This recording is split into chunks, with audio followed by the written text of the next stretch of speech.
Bonjour Catherine Darro, merci Bonjour. beaucoup de contribuer à notre forum de la résilience. Vous êtes actuellement maîtresse de conférences en sociologie à AgroCampus, mais vous avez exercé aussi dans le monde associatif sur le développement local. Qu'est-ce qui vous a amené à vous intéresser à la résilience? Et avant de traiter de résilience, finalement, c'est une conclusion, cette question de la résilience. Je m'intéressais à la question des crises et je sentais, il y a déjà une dizaine d'années, que c'était un débat ambiant et je l'avais abordé plutôt sous l'angle de la prospective, c'est-à-dire de se projeter dans un futur possible, dans des futurs possibles et essayer de voir comment accompagner le mieux possible les crises qui se dessinaient à l'horizon. Alors, une dizaine d'années, c'était plutôt d'abord la crise énergétique qui était, et une potentielle crise économique qui pouvait l'accompagner, qui est à l'ordre du jour. Et la question de la résilience des exploitations agricoles, de l'agriculture en général, était plutôt une question qui était un corollaire de cette question de l'accompagnement de la crise. Je crois notamment que vous avez travaillé dans des îles pour faire des ateliers pour vous projeter dans l'avenir.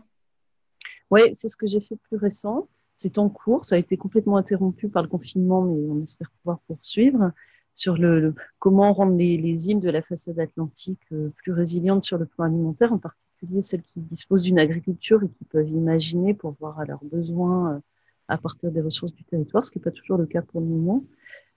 Euh, Autrefois, on avait aussi travaillé sur l'autonomie alimentaire du territoire de Rennes, en prospective. D'accord. Dans ce forum, nous nous intéressons à toute la chaîne alimentaire. Donc, vous avez accepté de nous parler un petit peu plus spécifiquement du système de production, de ce qui se passe dans les fermes. Quels sont, selon vous, les grands enjeux de résilience dans les fermes? Mais je reviens à ce que je disais tout de suite. La question de la résilience, elle est le résultat d'une réflexion sur la crise. Il n'y a pas de résilience sans crise, puisqu'on définit la résilience comme la capacité à supporter un choc et à y survivre et à s'y adapter le mieux possible. Pas forcément en revenant à la situation antérieure, mais à trouver une solution d'équilibre. Donc il faut parler de crise pour parler de résilience. Donc avant de parler de la résilience du secteur agricole, il faut parler des crises que ce secteur affronte. Alors, si on se passe au plan très global, c'est les mêmes que pour tout le reste du système de la vie sociale et économique. C'est d'abord le changement climatique et la question énergétique qui l'accompagne. C'est aussi, à mon avis, une crise de globalisation. La crise de 2008, elle peut s'interpréter comme ça, une crise dans le cadre d'un système économique qui est à la fois dématérialisé et globalisé. Et puis, c'est la crise qui d'érosion majeure de la biodiversité qu'on connaît actuellement. Donc il y a ces dimensions-là, le changement climatique, la globalisation et la crise économique et la biodiversité qui s'érode. Donc une exploitation agricole ou un système agricole résilient, c'est un système agricole qui est capable de se faire face à ces différentes crises et de s'y trouver le moins mal possible et de continuer à poursuivre, à produire dans ces conditions-là. Donc, c'est forcément un système qui est recentré sur le local pour essayer d'échapper à cette situation de crise de globalisation. C'est un système qui a gagné une certaine autonomie du point de vue énergétique. Et puis, c'est un système qui est, sur le plan de la biodiversité, euh, capable de maintenir une forme de biodiversité, de la maximiser à son échelle. Donc, ce sont forcément des systèmes qui sont à la fois locaux, à la fois très diversifiés du point de vue des productions et du point de vue des interactions entre le système de production et les ressources naturelles qui sont mobilisées, donc ils sont agroécologiques, donc locaux agroécologiques, et autonomes sur le plan économique d'abord, le plus autonome possible, donc avec une réduction des charges, une réduction de la dépendance par rapport aux grandes chaînes agro-industrielles d'amont et d'aval qui sont complètement immergées dans cette globalisation économique et qui en vivent la fragilité, les incertitudes. Donc un système agricole résilient, il est aussi le plus autonome possible par rapport à ces incertitudes globales économiques. Donc il est fondé sur des ressources écologiques locales, fondé sur une économie la moins dépensière possible, une réduction des charges, et sur une agroécologie.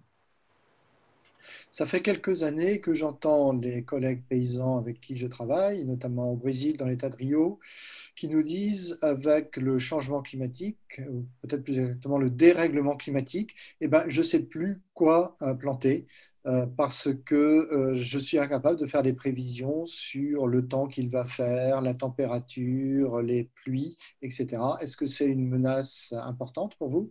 Je crois que oui, on est tous saisis par l'urgence de ce changement climatique et les incertitudes qui vont avec.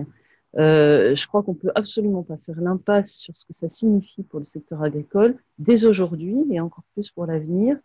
Je me faisais la réflexion il y a très peu de jours que dans le quotidien, on commence à le sentir, ce changement climatique. Et je lisais un article récemment qui signalait que les climato-sceptiques sont maintenant extrêmement minoritaires. Il y a moins de controverses là-dessus.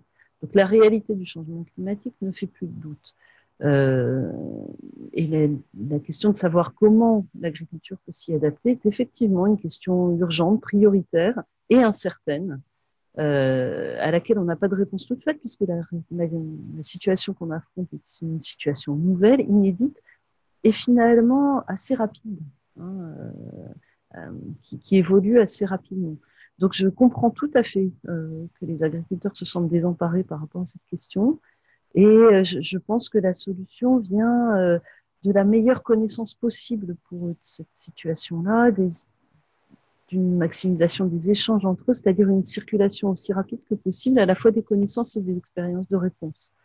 Ce qui marche pour l'un peut être peut-être expérimenté pour d'autres. Donc il faut essayer de se projeter.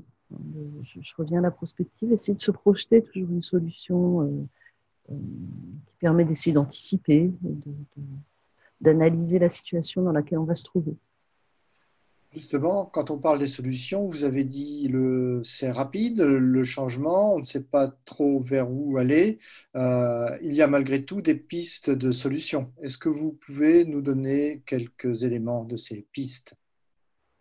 Mais plus que des solutions techniques, hein, ce qui n'est pas vraiment de mon domaine, je peux donner des éléments sociologiques par rapport à ce qu'on sait de la manière dont se passent les décisions en situation d'incertitude. Hein. Quand on est face à de grandes incertitudes sociotechniques comme celle du changement climatique, il y a quand même des études en sociologie qui nous guident un peu par rapport à ça et qui indiquent qu'il y a finalement deux grandes ressources qui sont efficaces pour décider en situation d'incertitude, naviguer en situation d'incertitude, et surtout pour mettre en œuvre des innovations qui permettent de répondre aux situations qu'on affronte, qui sont à la fois incertaines, inconnues, nouvelles.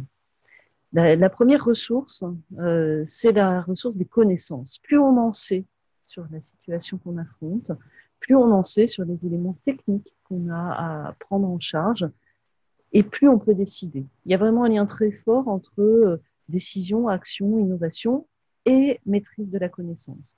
Donc se cultiver, apprendre à la fois sur les dynamiques du changement climatique, l'évolution du climat dans la zone dans laquelle on se trouve, les ressources écologiques de ce milieu, la manière dont elles vont évoluer, ce que disent les modèles par rapport à ça, sur ce qui se passe en ce moment et ce qui va se passer dans l'avenir, c'est indispensable pour pouvoir mieux réfléchir et du coup mieux agir. Donc les connaissances, l'expertise finalement. Il faut que les agriculteurs aient accès à ces expertises-là. La seconde ressource, qui est mobilisée efficacement pour faire face aux situations d'incertitude, s'y adapter par des innovations sur mesure, inédites, etc., c'est la ressource du groupe, des réseaux, qui sont des viviers dans lesquels justement peuvent circuler ces connaissances et ces innovations, ça c'est une première chose, mais qui sont aussi des viviers pour réfléchir ensemble, sous-peser ce qui est faisable, partager les craintes que l'on a et les solutions possibles, donc faire œuvre d'intelligence collective finalement. Voilà ce que dit la sociologie. La connaissance et l'expertise d'une part, les groupes et les réseaux d'autre part, qui permettront de travailler les solutions techniques sur mesure dans chaque région, dans chaque zone. Merci. Ces pistes, alors non pas de réponse immédiate, mais enfin au moins d'orientation pour l'avenir, correspondent aussi à la pratique de certains mouvements ou groupes d'agriculteurs qui cherchent à mettre les connaissances en commun et à les partager. Donc, je vous remercie pour vos éclairages et puis nous nous revoyons lors du forum. Merci beaucoup. Au revoir. Merci. Au revoir.